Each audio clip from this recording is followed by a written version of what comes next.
Hello and welcome to Change Your Story, Change Your Life. My name is Mitch Austin, and I'm usually the host, but today I'm going to be the guest of the show. And on this show, we discuss people's defining moments and the lesson or blessing they got from those experiences. This show came out of a program that I teach called Rise and Speak, where I help people look at their life or what I call their mess and make it their message. And we journey over 7 weeks putting this message together and then performing it in front of a live audience. The next class that's going to happen is going to be an online class September 14th from 4 to 6:30 Pacific Standard Time. So if you're interested in this, we have a link where you can register. You can click on the link and register, or just reach out to me if you have any questions about the program and want to get involved. Also, I'm going to be in Phoenix September 9th with Sofa Sundays and Reverend Jeannie. We're going to be doing a show on Sunday, and then Saturday night, the Saturday before, we're going to do a Taming Your Inner Critic workshop there in Phoenix, Arizona. So if you want more information, feel free to reach out to me. So those are the announcements I have, and I am so grateful to have Reverend Renee Laboa as the host asking me questions today. Thank you so much, Reverend Renee. I appreciate you. Oh, thank you. I'm very excited. Are you ready to go? I think I am. If not, all right. Well, hey guys, I'm very honored to be here with you guys, and I'm excited to tell you about Mitch. Mitch is an amazing human being, and I have been honored to get to know him deeper, and I consider him a dear friend. So let me tell you about him. He was raised in the science of mind philosophy, and he's been a practitioner since 2012. He speaks all over the place. He's now currently in his practice of getting his ministerial license, and I know that the world's going to be blessed by that. Let me tell you about him. Mitch formed a Speak, Teach, Inspired, class, or I guess it's a workshop, spiritual counseling, the Rise and Speak Academy, and other self-improvement classes such as Taming Your Inner Critic, which I have been a witness to, Empowered Communication for Spiritual People, and Eat, Pray, Love. He also has the Rise and Speak. I was a witness for his class, absolutely transformative. And if you get a chance to be a part of one of his classes, please do so. Mitch is a member of the Imani Center, and he is on the Ministerial Council. He is a member of the affiliated New Thought Network and began his weekly show, which we're on right now, with the New Thought Media Network in July. And this show is called Change Your Story, Change Your Life. Mitch's calling is to help others live a more authentic, healthy, and spiritually aligned life. Yes. And there's so much more that we just can't fit into words. So, Mitch, thank you. This is an awesome opportunity. I do believe that one of your other guests, Reverend Shay, suggested that you be interviewed, and I see that she's on. So she says, "Hey, Revs, hi, hun." hey, Shay. So let's just get into it. Okay. So I wanted to ask you a few questions. You shared with me last week some of your experience growing up. And the one thing that I think I want to start off with is the story about your mom. I understand that she was, in essence, your first practitioner. Yeah, my mom was my first spiritual teacher. She was actually raised Catholic and then discovered a Science of Mind center in Phoenix when I was 6 years old.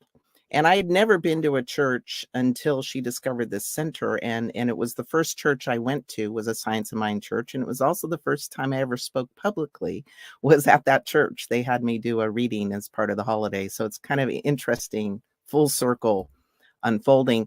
But my mother made me live these principles. And when you're a child, you don't know. You don't know life's supposed to be any other way. So I'd come to her with a problem and she'd go, if there's a will, there's a way. Or I come to her with something else. She'd go, mind over matter, and all of these little statements that she just expected that I would live that. And as a result, I've encountered a lot of success that if you looked at the odds, I probably shouldn't have achieved. But it was due to these teachings and living these teachings, which she demonstrated as well, that have made the difference in my life.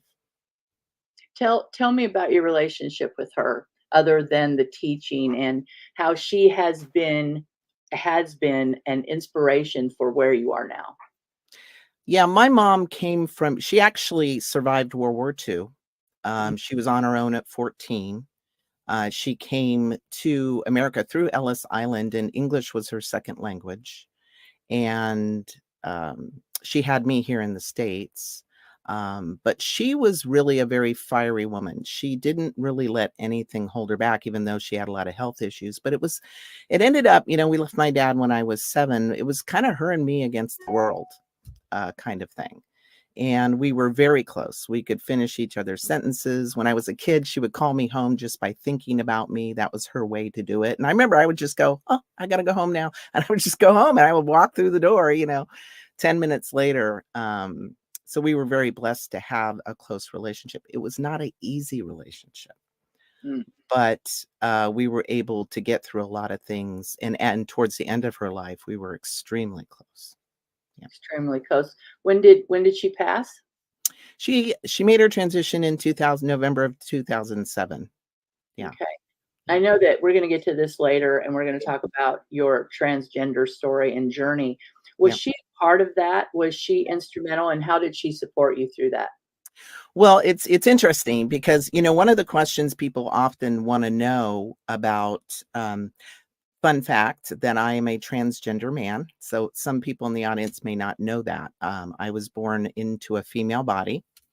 And at the age of 43, I made the decision to transition my gender expression because it was more in alignment with how I moved through the world and how I knew myself to be. And people go, "Well, how far back did you know?" And I can remember trying to have a conversation with my mother at the age of like 5, asking, why wasn't I born a boy? I was sliding in the mud, climbing trees, playing with lizards. Like, there wasn't much that was really indicating girl. And, she should have known. Like, I remember when she had given me this present, and it was around this age, and she had saved up green stamps back then, which was, she had to save a lot of green stamps. You go to the grocery store, you get these little stamps, and she traded them in to get me a gift. And she was so excited, and she called me over, and my birth name was Michelle. And she's like, "Michelle, I've got you a present." And I walk up to it, and it's a baby buggy.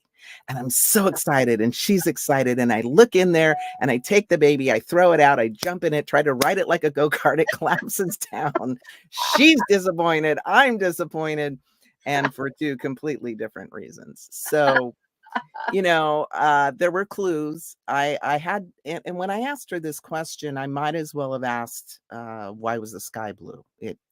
There was no real consciousness around this kind of thing when I was growing up. So I kind of got the undertones of like, this wasn't okay to ask. Like, nobody wanted to talk about this.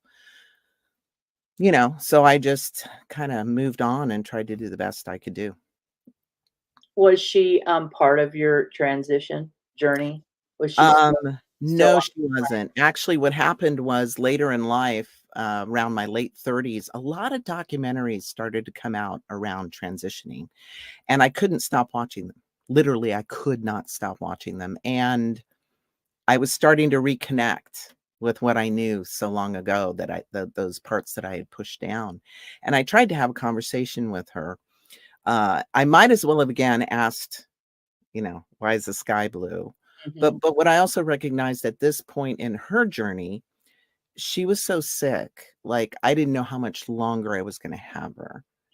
And I didn't want to take her daughter away from her. Like, I wanted her to be happy. And if she was happy, I was happy. And I didn't want to put that on her. She would have accepted it, but it would have really been very stressful, and she didn't need that.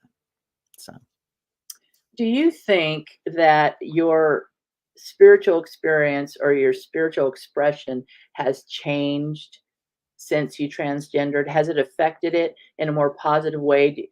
Not to use a pun, but have you, quote unquote, did you come out spiritually in a different way?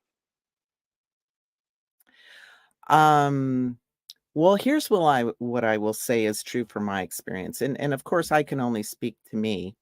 And I'm going to jump in a second. I do want to acknowledge some people I invited to come today. Kathy's in the house, Leah, Eileen, thank you so much, Shay, Nicole. Just really appreciate people showing up live to hear the show and to hear my story. Mhm. So here's what I will say. When you are unauthentic in one part of your life, which I was, people didn't get to see me or know this about me. I was unauthentic in other areas. Mm. And it's almost like a shoe when the shoelace gets loose, when your association with your authenticity gets loose, like things start flying off. And that's what happened is I ended up being so out of integrity with who I was, how I was showing up, the work I was doing, the relationship I was in, how I was managing my money. Like none of it was me. And that created a major crisis. In fact, it almost had me checking out of the planet. I got so sick. My organs were shutting down. I was septic. They didn't know if I was going to make it. And that was a huge turning point for me. That's when I really had to look at things I didn't want to see. And it started with, I was in a job I hated and I thought that was it. And I left. And then after I left that, I started to do some healing and reflection. And that's when I stepped into exploring my gender dysphoria. Because what became clear to me is nobody saw me. Nobody. And that's not any kind of life. We see you. We see you, and I hear you, and I know you, and I'm so excited to have you speak about all this. And I do want to ask you, was there a specific moment, I would say a pain point in your life that you had no other choice but to make the decision to become your authentic self? So there's a couple defining moments that were important in this unfolding. And the first one was really feeling the pain of not being seen. And so I had fallen in love with a woman. We're good friends now, but I'd fallen madly in love, the rose-colored glasses, went all the way to Canada to see her, middle of Canada, nowhere. And we had kind of a long distance relationship until she sent me a Dear John email. Ooh. And in the email, she explained to me that she had been seeing a cisgendered, which cis means somebody who's born with male, their gender parts, and they relate to them. So he was born male, he identified as male. So she was, unbeknownst to me, seeing a cisgendered male. And in her email, she said she would marry me in a heartbeat if I was a man. Ah, it must have been heartbreaking. Yeah, that hurt me in a place where I couldn't ignore it. And I knew it wasn't just about the betrayal. There was something else going on there. And I knew I just couldn't do this. And I had to figure it out. And that's when I started the journey.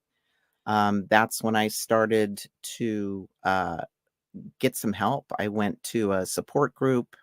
I got some more information, and then I lived, because part of the protocol is you live as the gender you know yourself to be. So I cut my hair, I bound my chest, I wore 100% man's clothes, which I normally did anyhow. But everyone was sirring me until I opened my mouth because I had a female voice, and then people were just confused. And I did this in a 2-week period when I didn't have any work because I was contracted for a city. And I was running commissions. I was working with council. I was very high profile. So I had this 2-week time period during the holidays where I didn't have to go in. And then what happened was it was time for me to go back to work. And I very clearly remember holding up my bra and just looking at it and going, I can't put this on. I cannot. And so I didn't. And I wrapped everything up. And I'm sure when I got there, people wondered, what was going on. Nobody knew. Nobody knew that I was on this journey. And that was a huge defining moment because that was the moment where it wasn't just trying it out. That was the moment where this is going to move forward. And I didn't know how to do that. It felt impossible. It felt huge. Like, how was I going to tell the city manager and my 9-member council and my staff and all the groups I work with? And will they keep my contract? Unemployment is extremely high with Right. people when they transition. It's upwards of 60 to 70% lose their jobs. Right. They could have canceled my contract. So there was a lot of fear and uncertainty, but I knew I couldn't go back to the old life. at that point.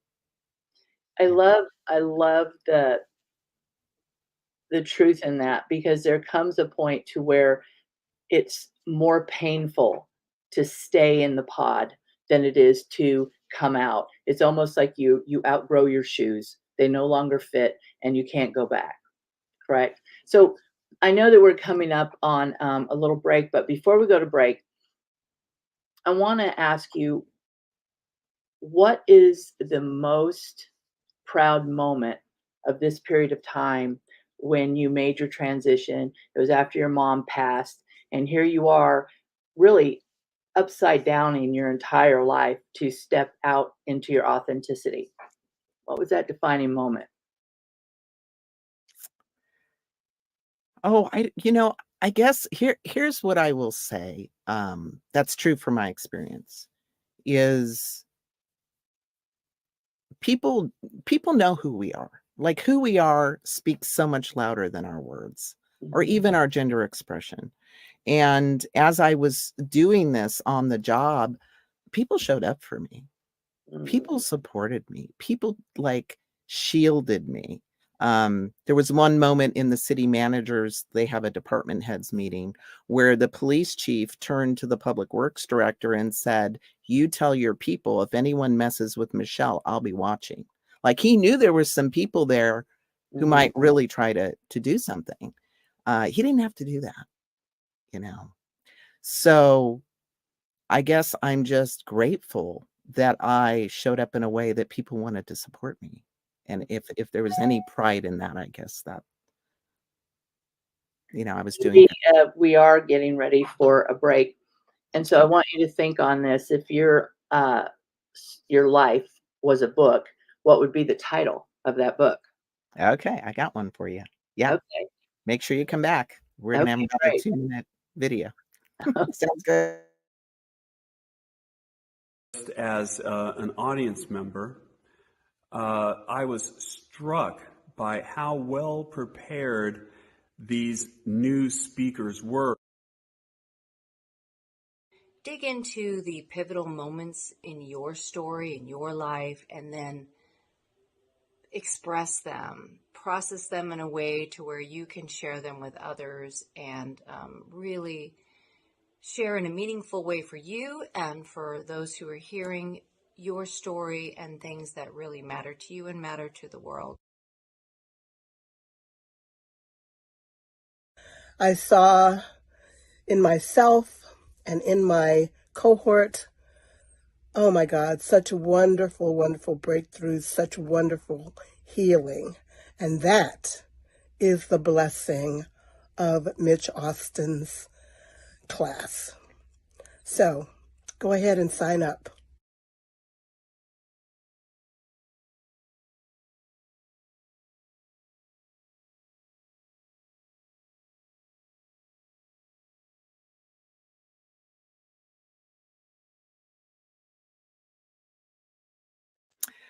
All right, we're back. Before I jump into the book title, because I really want to get to this, there is one more thing I want to add that I really want people to know. Okay. A lot of times people think that the big gift in my transition was I get to live authentically, and that is a gift. That is a huge gift. And I wouldn't be doing this work. You wouldn't be seeing me. I wouldn't be on stages. I wouldn't be coaching or teaching or doing any of the wonderful work I get a chance to do in the world if I hadn't made this journey. Because you can't tell people to live authentically and trust the divine, and then you're not living it, right? But here was the bigger gift, actually, is when I saw people rising up and supporting me, it healed me in a way I didn't know I needed to be healed. Part of the journey was, telling people, and everybody that I told, every 9-member commissioner, all of them embraced it. I had to pull in the people that I work closely with. And every one of them said the same thing at the end that on the work. They said, "Who's going to tell Julie?" And you got to understand, Julie was like this little school teacher. She was, she was very naive about some things, and she had strong opinions. She was against gay marriage. Like everyone was really worried. Like, how was she going to take this? And I always imagined they drew straws in the back room, like who's going to tell Julie, right? And I knew exactly when she knew because I was standing at the front counter and I hear this shuffling coming down the hall, tap, tap, tap, tap, tap. And I look and it's Julie and she's coming right at me. Her arms are wide open and she's wrapping them around me. She goes, "I'm so happy for you." I'm like, I guess she knows. And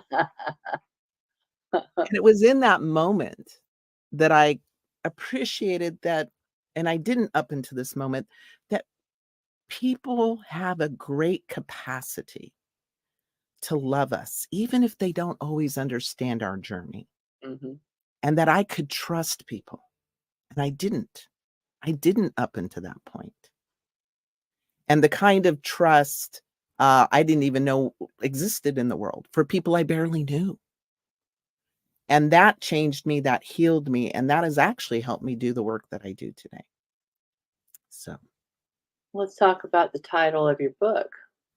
So I am writing a book, actually. It's called Winning Ugly. Tell us about that. Unconventional Strategies for Uncommon Success. I feel like the metaphysical bumblebee of the universe. You know, the bumblebee, according to aeronautics science, isn't supposed to be able to fly because its wings are too small and its bodies are too big. There was a lot of things I shouldn't have been able to succeed in. For instance, I have my degree in psychology from a 4-year college. And what I didn't understand until some years after I graduated, that there's something called the education gap. And what happened is some educators got together and said, why do some of the students given the same education go to college and why do some not go to college or get there and not graduate? So they did this big study, and what they found out was students who had a parents who didn't graduate college, mine didn't graduate middle school because of different life situations. English was their second language. My mom was born in Europe. English was her second language, and come from a lower socioeconomic background. We were poor. I mean, that's just what it was. And if you were to throw in other factors, alcoholic family and the instability, I had by the odds, by this study, a 2% chance of graduating college. 2%. And I firmly believe, and nobody ever told me that it was against the odds, right? Nobody ever told me I shouldn't succeed. Like, and there were some, counselors, well-meaning counselors who tried to direct me to trade school, but I needed to get out of my house. I had other plans. And I was taught, mind over matter. There's a will, there's a way. So that's how I moved through my world. And so I was having successes I didn't know I should have. And I learned a lot of approaches, tools, thinking strategies that people don't talk about in the world. And so I'm putting them into this book, and it's part autobiographical and metaphysical. So all of this, your journey brought you to the work that you're doing now on the global scale. And I say global because it may just be in this country now, but I have been witness to the work you're doing. And I do really think that it's cutting edge, spiritually cutting edge and psychologically cutting edge. And I do believe that it's going to go farther than either one of us have a possibility of knowing. Just like you say, out of no thing a way is made. And so tell me what brought you to create these programs that really are life-changing, especially the Rise Up and Speak. Let's talk about changing your story. Yeah. So I have a passion to speak. That's in my heart. And it's been in my heart for quite some time. And I actually, before my transition, wanted to get into public speaking, but I could never see myself up on stage because that isn't who I was. And so now that I transitioned, I wanted to get into more speaking. And in fact, I still want to do a TED Talk. I have a keynote that I've put together on what's behind all the isms, which is our tendency to other one another, right? Because there's a long list of isms. And so that's just part of what's coming out of this. But, it's... I was wanting to do a TED Talk, and I thought, well, it's really hard to get on TED Talk stages. And I was thinking, well, what if what if I just get a group together and I work with people, help them, with their speaking skills, and we just put on our own thing. We just do our own thing. That's where I came from. Mind over matter. Well, there's a way. And I had this vision. I was falling asleep, that time before you're asleep and you're awake. And I clearly saw a stage with a banner, and I was calling it CSAX, which is Center for Spiritual Awareness X, which was a play on TEDx. I love it. And people up there connecting with their hearts and their stories and feeling the change and the shift in the audience, because I have felt that. Mhm. And there's nothing like it.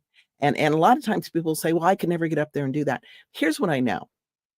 And this is what I teach. And it has been true. 95% of the people that come into my program do the talk. 95, right? Biggest fear. And this is why. We will do things for other people we won't do for ourselves. And when people connect with the love, hope, and transformation that their story can bring even just one person, it becomes a mission. You become pulled or called to give your medicine to the world. Mhm. Because if we don't bring the medicine, if we don't bring the light, there won't be any. And that's in part why I'm so transparent about being transgender. I could be stealth. I could not tell anybody, and people generally wouldn't ever figure it out. Mhm. Right. And there actually is a reason why I decided to do that. I love it. So when I first met you, it was at a conference, and I loved. You'll hear more about this story later in another show, I'm sure. But I kind of energetically attacked him because there was this energy about him that I know that you can see right here. And he probably thought I was a kook, but there was something about him, and he had said at the lunch table something about taming your inner critic, and I happen to have an inner critic who's busy all the time. And I walked up to him and I said, I think I would like to work with you in regards to the taming the inner critic. And it was so profound. He said, well, what would you do if you could tame your inner critic? And my answer was everything. And so the work that you're doing with that as well, the counseling and meeting with people and mentoring them, is making a big difference. I know it made a big difference in my life. I stepped out in an area that, I don't know why it felt so scary, but I did. So tell me how that is affecting you as the work you're doing is affecting other people. Yeah, taming your inner critic. It was an idea that came to me about 8-9 years ago when I was thinking about what was going on with my parents' relationship, because they loved each other. Their inner children just oozed out all over each other, right? It was a lot of pain there. And what I realized is their internal dialogue was driving it. Because if you have a strong internal critic, it becomes your external critic. And I was seeing that pain, and I was feeling my own internal judgment and fear. And I thought, gosh, somebody needs to talk about this. And that started really the journey of putting the workshop together over time, and my own education and my own taking on my own inner critic, and deepening my understanding and mastery. And it's still there for me. Like, it tries to sabotage new things that I try to do, and I've gotten better and better at quieting it. That's all the things that I'm able to kind of step out a new show and, do different things. But our inner critic can be our biggest dream killer. And then we take our magic, our genius, our light to the grave. And I think that's a huge disservice to humanity. So I was really on a mission to help people get some tools, understanding, and some distance between that voice, and start having rise up that inner champion, because we have that too inside of us, and how to navigate that in a way that's kinder, right? Kinder to ourselves, gentler. And when we're kinder and gentler to ourselves, we can be kinder and gentler to each other. And now we're reading lips. Hello. When I worked with you, the one thing I did notice was your gentleness, your insightfulness, and your ability to see past the words. I'm talking away and telling you this little story, and you just zoom right in to really the core issue. And I found that to be so helpful to just cut right through to it. And so you are really, really good at the work that you do.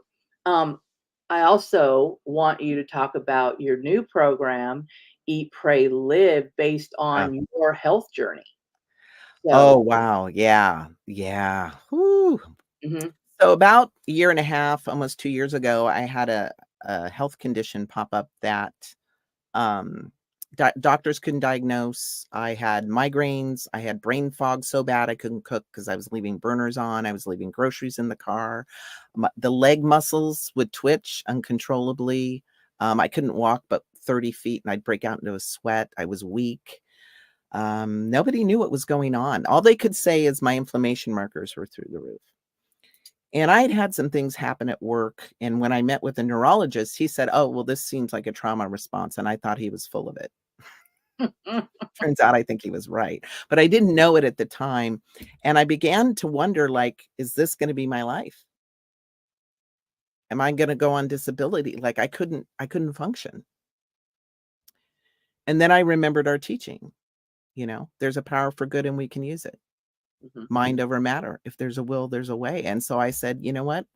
I'm gonna heal this, even if I don't know how." mhm. And I said, "God, it's you and I." And so I get up and I walk my 20 feet and then I quit the sugar. I'm like, I'm all in. I quit the sugar. I quit the flour. I started reading. I put it out there.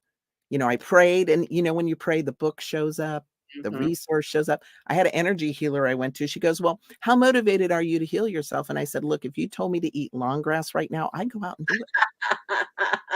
I would." Right? I had no limits on what I would do to step into my healing, because what I kept thinking as I was walking those 20 feet is I had music inside me I hadn't given yet. Mm, This wasn't okay, so I gotta figure this out. And, little by little, as these resources started popping up and I worked with intermittent fasting, and that was really where a big corner turned for me. I learned that there's so many things we don't know. We don't know what we don't know. And I was mind blown about the things that nobody knows about that make a huge difference on our mind, body, and spirit whole being. And I thought, I got to start teaching people this. I got to start teaching people that table salt is toxic and that mineralized salt actually helps lower blood pressure. Like, I got to teach people about earthing, that we're electrical beings and we need our bodies recharged, and just standing on the earth does that, and I got to teach people about how unforgiveness actually creates molecules in our body that inflame our body and lead to disease. Just unforgiveness, mhm, like all of these connections. And so I put all of this into a program called Eat, Pray, Live. And the program is designed to meet people where they're at. Because here's what I believe. Two things. We can have the best program in the world, but if we can't execute it, like it's too much for us, it doesn't fit with where we're at, we're not going to do it. We could willpower it for a while, but we're not going to make the lifestyle shifts. So I put together a program that meets people where they're at so they can start this journey of wholeness wherever they're at. And the second thing is, and this is the most important thing, is you can have all the money, you can have all the resources, you can have the perfect plan for your dream, your up leveling, whatever it is. But if you don't have the energy to do it, mhm. not going to do it. And I knew this because I didn't have any energy. I had plans. I couldn't do it. And when I started my morning routine and implementing all these things I was learning, I have energy through the roof. I can go 16 hours, and I couldn't even do that when I was in my 40s, right? The brain fog cleared up. I healed my fatty liver. I cured my high blood pressure. I lost 40 pounds. And my life is being a reflection of this now. So I can't not teach it. So if this speaks to you, please let me help you with this journey, because there is an answer. Mm. So you just mentioned the mind, body, spirit connection, which we all know that, what we think and what we feel, unhealed beliefs, trauma, it all manifests in our body and can cause disease. So how did forgiveness play a role in this process that you just went through? Well, the trauma thing, right? So I did make the connection that I had a trauma trigger happen at work, and it left me in a state of fight or flight. Mm.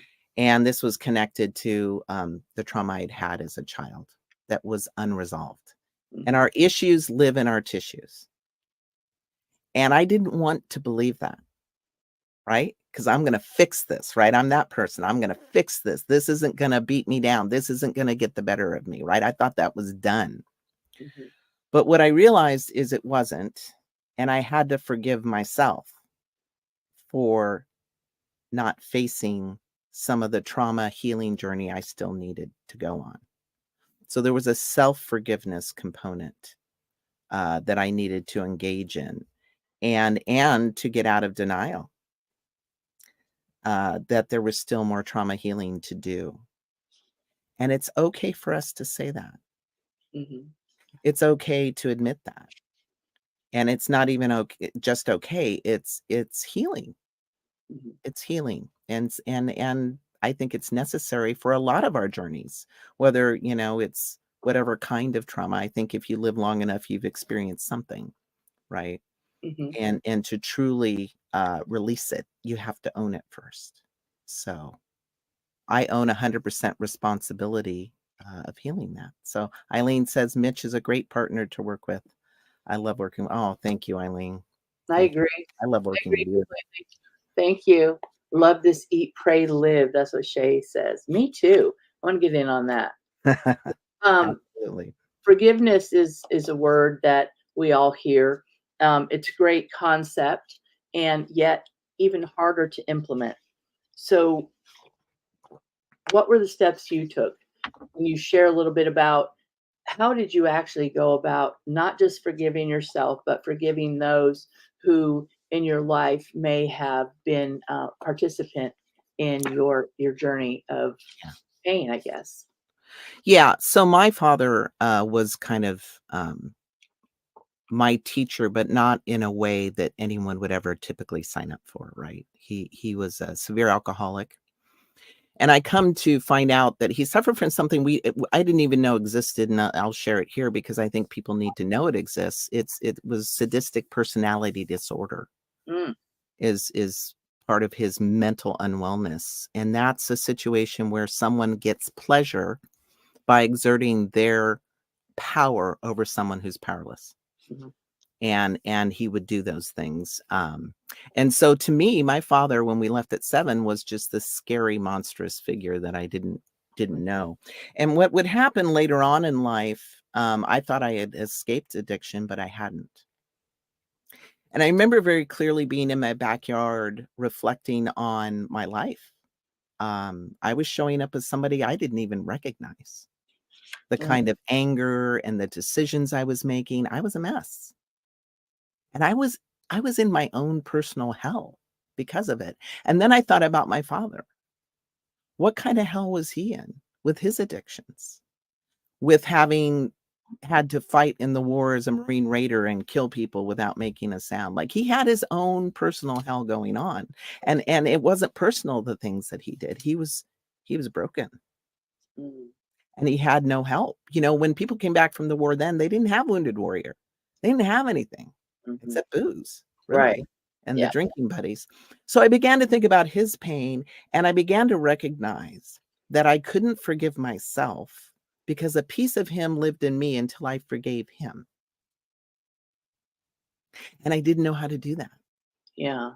He was long dead, and I didn't really know much about forgiveness principles, but I did know how to pray. And I did the God help me prayer. Mm. Help me forgive my father. I'm ready. And what happened after that was nothing short of, Spirit's hand leading me down the road. I met with my cousin a few months later. She just happened to pull out all the pictures of the family, pictures of my dad I hadn't seen. My dad was her favorite uncle. She loved him, and she had all these great stories. And I'm like, well, that wasn't my experience. Mhm. And what she told Right. me was, there was a different version of him, but after the war, the family noticed that it had changed him. Right. Right. And I gained understanding. It didn't change what happened, but I now had an adult view of my father, not a 7-year-old view. Mm-hmm. And one of the pictures she gave me is the last picture before he died. He had shrunk a few inches. He had lost his 2 front teeth. He's smiling real big. He's just this little old man. Couldn't hurt a fly. And that's who my father is to me now. It's all gone. Every bit of it. Every bit of fear, judgment, it's all gone. I love my father. And that isn't anything I knew how to make happen, but I could make welcome because I was willing. And I think when we're really willing and we're really letting go and turning that over, that's when it can come in. That's when it can come in really deep. And that was huge. That was huge for my healing as well. Thank you. I know we need to go to a little break here, a little commercial break. And so stay tuned. I have so many more questions for Mitch. And thanks for everybody who's tuning in. Come back. We'll be back in just a few minutes. I was made in the image. I was made in the image of love. I was made in the image. I was made in the image of love. Here and now I can see I was made beautifully. I was made in the image. I was made in the image of love. Wish we'd all stop acting like we're strangers if we could see underneath. We are one family, and it don't matter where you come from. Every heart beats to the rhythm of one love, one love, one love. Every heart beats to the rhythm of one love. Every heart beats to the rhythm of one. What if we could rise? Hi, welcome back. We're talking to Mitch Austin on his show, and I'm Reverend Renee Lafoa. Thanks for tuning in. We've been asking Mitch some personal questions about his life, and I want to continue on with those questions. And the first one I want to ask is, what inspired you to do this show, and where do you see it going? Oh, I love that question. Well, first off, I want to say, hopefully what I've been sharing with you has been inspirational and moving for you, right? Because we live in stories, we think in stories, we move in story. And what I noticed when I was doing the Rise and Speak and people were witnessing each other's defining moments and stories, they were getting healed. They were getting inspired. They were getting uplifted and educated. Sometimes we just don't know what we don't know. I remember I had a student once who was talking about a long-term friendship he had that ended badly, and he didn't realize his friend was a narcissist. He didn't even know what a narcissist was. And that healed him in such a way. I had another woman who participated in the program, and she was able to admit some things she had never admitted to anybody. And she said, I got more healing from this program than $10,000 worth of counseling. Mm-hmm. So I was witnessing, and the audience would come up to me after performances. This one woman said, I was so high listening to these stories. I knew it wasn't heaven, but it had to be in the same zip code. Like, I know how powerful sharing our journey is. And I felt like this show could do a deep dive in different subjects and areas for people to be inspired and to be uplifted and transformed. It's really neat. You have a whole lineup of people that are going to come on here with all kinds of different backgrounds. Their ministry, how they show up on the planet is different and wonderful. I can't wait to see what you pull out next. I do see here that we have a question from Leah Eldridge, and she asked the question, after the forgiveness, do the old hurts still show up? And I'll add to that. And how do you address that? And how do I address that? Well, our issues live in our tissues. And for me, the trauma still lives in my body, literally. Like, I can't go into a memory of it without something happening to my body. losing consciousness or not being able to function. So there's that piece. But that piece to me isn't about my father. He didn't come in trying to rewire my nervous system, right? Like it's, so I look at that as two separate things. I just have no vibration of judgment around my father anymore. None. It's if you could call it miraculous, you could call it divine intervention, but there just isn't. I know he loved me. I mean, I have pictures of him holding me as a baby. Like I knew it was there. He just didn't have the capacity while he was on the planet to show it in a healthy way. So I've just let everything go. So for me, it's just not there. But the echo of the trauma is. Right. And so I get to heal that. It says, if it's still showing up, is it still more, or is there still more forgiving to do? There's forgiveness of self, because as I unpack, trauma can be a very insidious thing, and it can have lots of tentacles. And I'm still learning about how trauma shows up, even though it was many years ago, and how sometimes I've been my own abuser. And that's hard to admit. That pissed me off when I figured that out, that I do my own self-neglect. What is that about? Right. Because that's where I was conditioned. That's where my energy point was set. And now I actively embrace that and look to heal it. So it's definitely layers, right? But it's layers of healing, and forgiveness is one of those layers, right? At least for me, it is. But there's more to it. Thank you for that question, Leah. It's a great question. I have a question about the mystical experience. So, a lot of times you hear about, oh, there was a defining moment. It was a mystical experience. I felt a cool air. I felt a warm hug. I felt an awakening. I felt a rush. What was that like for you? And did you have a mystical experience? In which part? Any particular part? I think during the awakening up to the next level, the transformation, the metamorphosis, was there that mystical experience, like a voice, a message, a feeling, a knowing that there was a new path and you were being led in a new direction? Yeah, I've always had, I think, a very close relationship to spirit. And I think sometimes when you've had a lot of difficulty, particularly younger in life, you develop this kind of dialogue with spirit or God or higher power or something, right? And I always knew some things, right? Even though my mother and I were really close, I always knew that she wouldn't die in a hospital bed, that I'd be the one to find her. Like I knew things. I knew after, her transitioning was part of my next level of life. Like these downloads would just come down. In fact, after she died, I had another message come in and it said, you're going to get really sick, but it's going to be okay. And 3 months later is when I ended up at the hospital, organs shutting down. Like I have been on this walk with spirit, always just kind of, here you go. Here you go. You're, here's what's going to happen, going out before me or giving me information I need as I step through, some difficult things in life. So the mystical has always been there.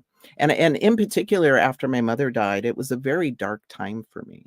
God and I had it out. And I said, this is cruel. You put us in a body. We love these people. They leave. It hurts. It sucks. And then we die. What is the point? Right? Just having that. And I was really depressed. I think I was probably clinically depressed. And I remember one day, I didn't understand why we were here. It made no sense to me. Nothing seemed appealing to me. All the color ran out of my world. Like, I didn't get it. Why I'm here. Why I should even be here. And one day in the middle of the day, I decided just to go to bed. And it was 3 p.m. and I did weird things. I took down my vision board. I was just in this state. And I laid down to go to bed and I didn't really care if I woke up or not. And I wasn't doing anything to make that happen. I'm like, look, I'm really okay if I don't wake up. And then I was in that state again between, sleep and awake, that theta state. And all of a sudden I found myself in this place. There was nothing there. There was nothing visually there. But I felt all this joy, like joy off the charts. And I said, where am I? And what I got was, I'm in the place before souls incarnate into a body. That Mm. there's an experience you can have in a body that you can't have when you're in spirit. The way you see a sunset, holding somebody's hand, having a wonderful meal, right? That this body was a gift. And they were so excited to get one. Mm.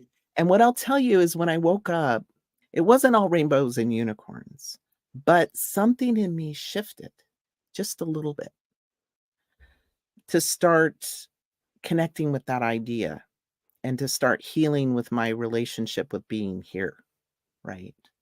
And yeah, so that was one of my major mystical experiences. That was a huge healing for me. I love it how we think a mystical experience is supposed to be, unicorns and rainbow dust and beautiful breeze and lavenders everywhere.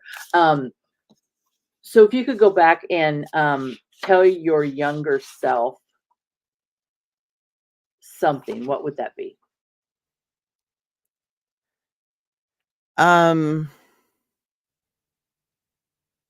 Just that, it sounds trite, but everything's going to work out, and that your life is going to be really great.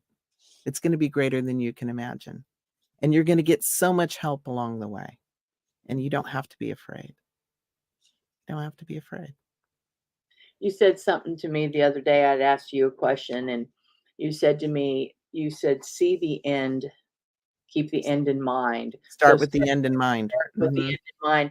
And that was really powerful for me. So I'm going to ask you that question in regards to your ministry, in regards to your show and the work and the programs that you're doing. What is the end in mind? Where do you want this to go? So there's only one thing I'm really attached to, and that is my last breath. Mm. And so my philosophy of everything that I do, I want to leave everything I have to give the world out into the world. Like, I want to just be empty.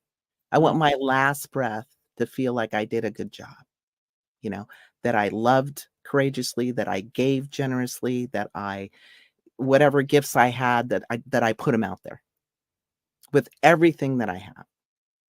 And that last breath is peaceful and it feels like I did a good job. That's it. I can already see that will be the truth of you. If you were to give us a message for those of us who sometimes still live with our inner critic, and we're having that daily conversation with her, mine is very busy.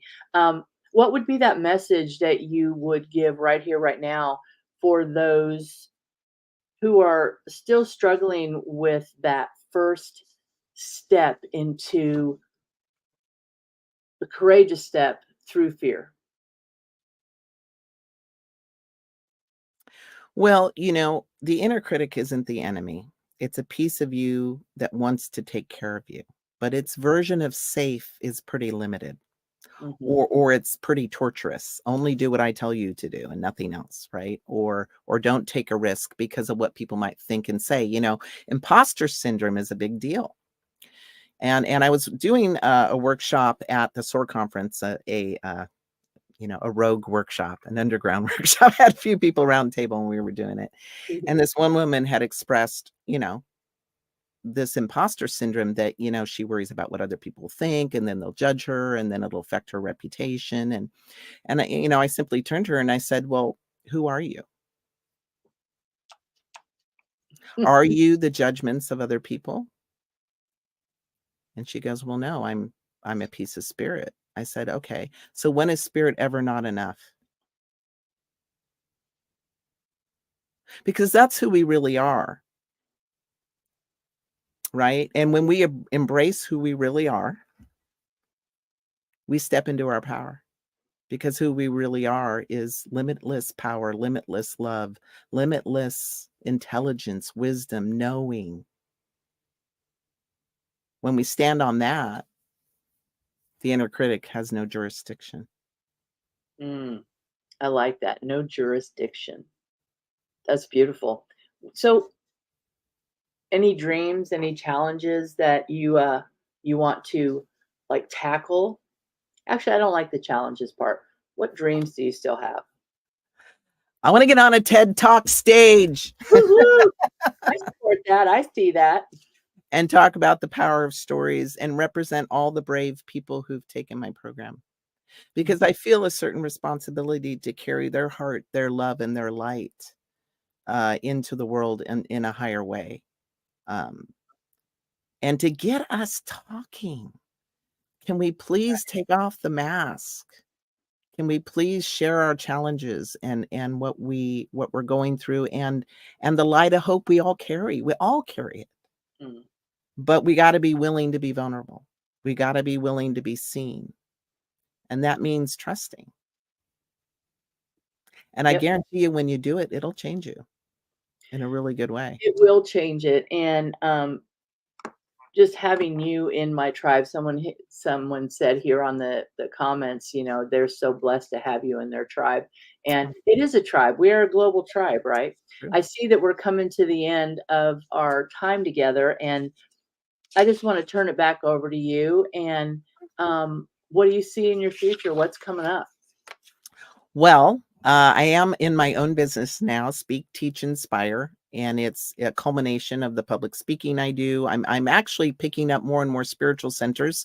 So if I can support your center, please reach out to me. I would love to do that. I'm willing to travel and whatnot. If you want to bring Rise and Speak to your community or center, I can do that as well. So I'm just really wanting to get more expanded because this is my full-time gig. Right. So I need a little more to do. So, and so there's that. And I also want to mention, I talked about my transgender journey, and I know that this subject is still really new to a lot of people and can be really challenging. Thank you, Eileen. Thank you, Love Eileen. you too. If you know somebody who's struggling with this subject, you can always use my name. You can refer people to me. I am committed to helping people with this journey, whether you have someone in your family who's making this change or somebody who needs this support. Please have them come to my website or email me. I am more than happy to do that. That's important. Do you have any new shows that you might be creating? Well, there might be, Miss Renee Leboa. We're thinking about doing a show together. Are we kind of good? We have good energy, don't we? Isn't this good? We're thinking about doing a spiritual variety show. So if you think that's cool, it's going to be a lot of fun. We're going to be like these spiritual rebels, and there'll be a lot of laughter and fun and connection and deep thought about some things that we maybe don't always look at. So I'm excited. We're thinking about maybe the new year popping that in. So yeah, we're both excited. So let me see if there's any more questions that I can come up with in our last few minutes. Any heroes in your life? Anybody has inspired you to keep walking this path or to expand your path? All the people that have come before, I stand on the shoulders of giants. I was the kid the village raised. Mm. And a lot of these people you wouldn't know, but they live in my heart. Coach Larkin, who signed me up for clinics and would just drive me, so many wonderful everyday people. And when we show up for each other, it makes a difference. It really does. Well, I know we're getting towards the end. We might have went over a minute here, but I want to thank everyone for showing up. Thank you for showing up live to the show. Thank you for your love. Thank you for your support. And I want to thank New Thought Media Network. Please donate so we can have more shows like this. I want to thank 18 Source Productions and, of course, the wonderful Reverend Renee Leboa. And tune in next week, 11 a.m. Until then, tell your story and shine your light. Thank you, everybody. Bye, guys. Thanks for watching.